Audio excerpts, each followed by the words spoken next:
이번 시간에는 역학적 에너지에 대해서 이야기를 해볼 텐데요. 네, 역학적 에너지라고 하는 건 어떤 높이나 속력이 있는 물체, 높이라든지 속력을 가지고 있는 물체가 갖는 그 에너지를 통틀어서 우리는 역학적 에너지다라고 합니다. 그래서 역학적 에너지는 위치 에너지, 그 다음에 운동 에너지를 합쳐서 이야기하는 거예요. 자, 우리가 위치 에너지라고 하는 건 뭐였죠? 어떤 질량을 가지고 있는 물체가 일정한 높이의 기준면으로부터 높이를 가지고 있다. 그럼 얘는 높이에 해당하는 만큼의 일을 할 수 있는 능력, 에너지를 가지고 있죠. 그 에너지는 우리 무슨 에너지? 위치 에너지다. 9.8 h만큼의 위치 에너지를 가지고 있다라고 우리가 이야기를 했고요. 또 움직이는 물체가 질량이 있고 속력이 있으면 이 물체는 무슨 에너지도 갖고 있다? 운동 에너지도 함께 가지고 있다. 이 운동하는 에너지가 일을 할 수 있으니까요. 그 에너지 값은 2분의 1의 mv의 제곱만큼의 운동 에너지를 가지고 있다. 이 위치 에너지와 운동 에너지의 합을 역학적 에너지라고 하는 거예요. 어떤 물체가 높이도 가지고 있을 수 있고 속력도 가지고 있을 수 있잖아요. 그러면 위치 에너지와 운동 에너지 둘 다 가지고 있을 거예요. 그러면 우리는 그 합을 뭐라고 한다? 역학적 에너지다 라고 한다고요. 자, 그래서 뭐다? 위치 에너지와 운동 에너지 합을 뭐라고 한다? 역학적 에너지라고 한다는 거예요. 예를 들어서 제비가 날아가고 있어요. 10m/s의 속력으로 날아가고 있어요. 10m/s의 속력으로 날아가. 그럼 이 제비는 운동 에너지도 존재하겠죠? 얼마큼 가지고 있겠죠? 운동 에너지를? 네, 질량이 4kg이다 라고 생각해 보세요. 이 새의 질량이 4kg이다. 그럼 운동 에너지는 2분의 1 mv 제곱이니까 질량 4kg v 10의 제곱만큼의 운동 에너지를 가지고 있겠죠. 얼마죠? 200줄의 운동 에너지를 가지고 있는 거죠. 근데 기준면으로부터 높이를 갖고 있기 때문에 이 새는 5m 높이의 위치 에너지도 함께 가지고 있는 거죠. 위치 에너지는 얼마죠? 9.8의 질량 4h5. 그래서 얼마죠? 196줄. 아, 이 제비는 운동 에너지도 있고 위치 에너지도 있죠. 그때 역학적 에너지는 얼마라고 하냐면 합, 바로 396줄. 이 위치 에너지와 운동 에너지의 합, 이것을 뭐라고 한다? 역학적 에너지라고 한다고요. 네, 역학적 에너지는 즉 무슨 에너지 합이다? 그 녀석이 가지고 있는 위치 에너지와 무슨 에너지? 운동 에너지 합을 역학적 에너지라고 한다. 네, 그런데 높은 곳에 있는 물체가 아래로 떨어진다 라고 생각해 보세요. 자, 물체가 자유낙하한다 하면 높은 곳에 있던 이 물체는 처음에 속력은 0이었어요. 그럼 운동 에너지는 없었을 텐데 높이가 있었잖아요. 높이가, 이만큼의 높이가. 그럼 얘는 뭐가 있었겠어요? 처음에 위치 에너지를 가지고 있겠죠.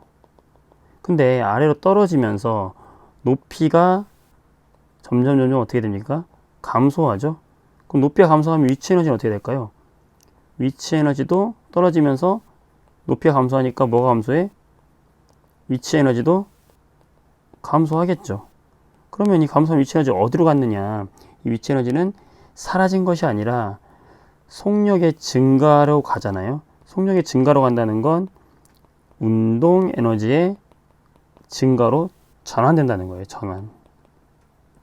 즉 물체가 자유낙하할 때는 높이가 낮아지면서 위치 에너지는 감소하지만 속력이 빨라지면서 운동 에너지가 증가하는 겁니다.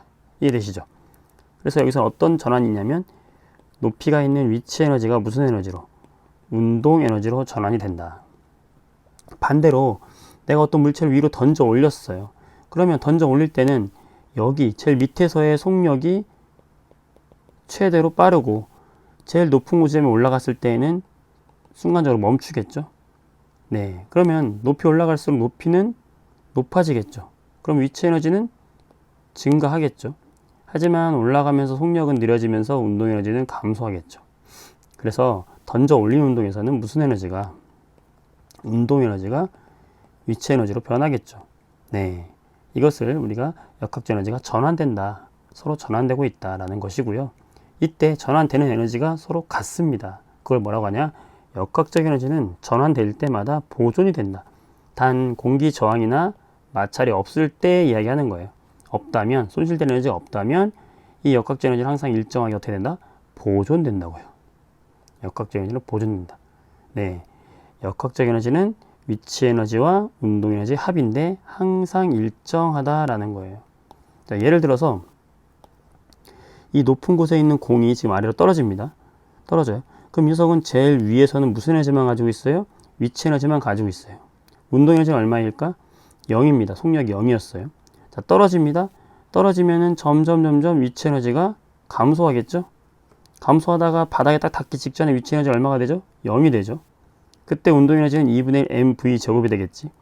네. 그때 이 높이에 따라서 위치 에너지는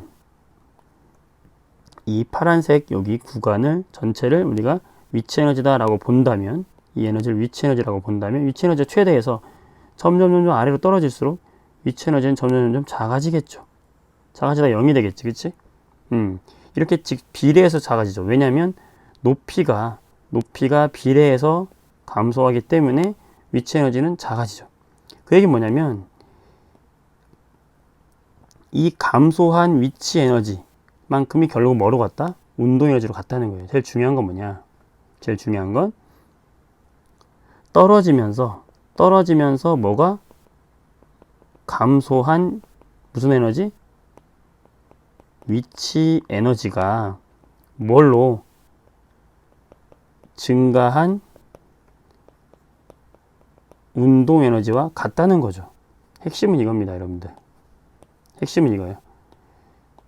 감소한 위치 에너지와 증가한 운동 에너지가 같다. 이게 핵심이에요. 자, 이해되시죠? 점점 떨어지면서 높이는 감소합니다. 높이는 감소하지만 그에 따라서 속력은 증가하는 거죠. 네, 그래서 이게 바로 뭐다? 역학적 에너지의 보존이다 라고 생각해 주시면 됩니다. 자, 이때 여러 가지 자유낙하 운동에서의 역학적 에너지 보존되는 과정을 한번 살펴보게 되면요. 자, 처음에 자유낙하하는 물체가 있다? 그럼 이 물체는 이 5점에서 뭐가 최대예요? 위치 에너지가 최대가 되겠죠? 여기서는 뭐가 최대? 위치 에너지가 최대가 되겠죠? 대신에 여기서는 뭐가 최소예요? 운동 에너지는 최소 0이 되겠죠. 근데 아래로 내려가면, 얘가 떨어져서 아래로 내려가면 뭐가 최대가 되는 거예요? 운동 에너지가 최대가 되고 여기서는 위치 에너지는 얼마가 되는 겁니까? 0이 되는 거죠.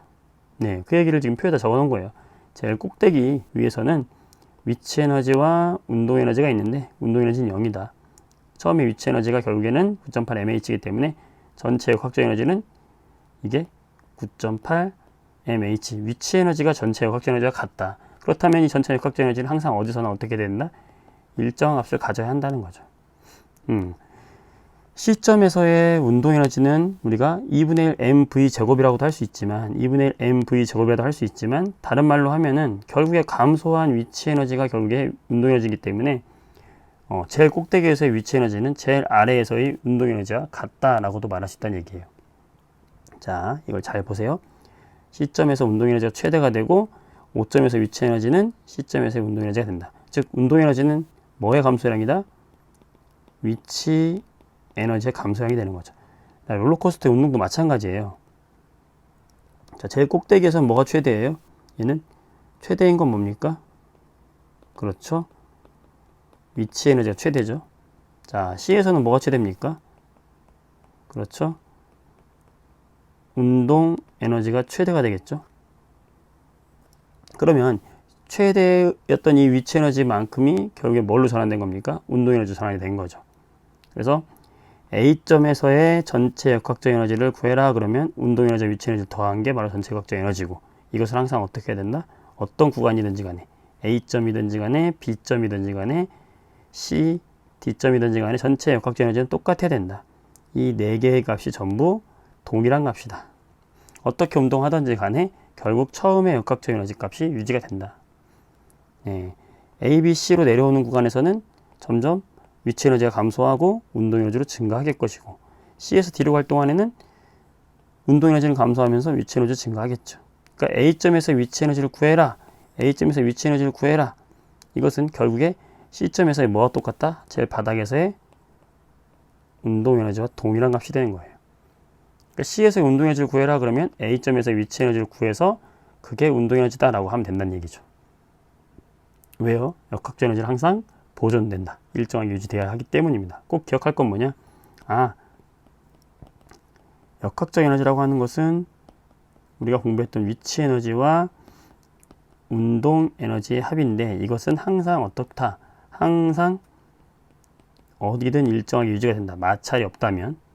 그래서 이 위치 에너지가 운동 에너지 전환되거나 운동 에너지가 위치 에너지로 전환될 수는 있지만 그 둘의 합은 항상 어떻다? 일정하다. 이게 바로 뭐다? 역학적 에너지의 보존이면서 역학적 에너지의 전환이다. 이게 바로 개념이 별로 없어요. 문제풀이를 해봐야 되겠죠. 수고했습니다.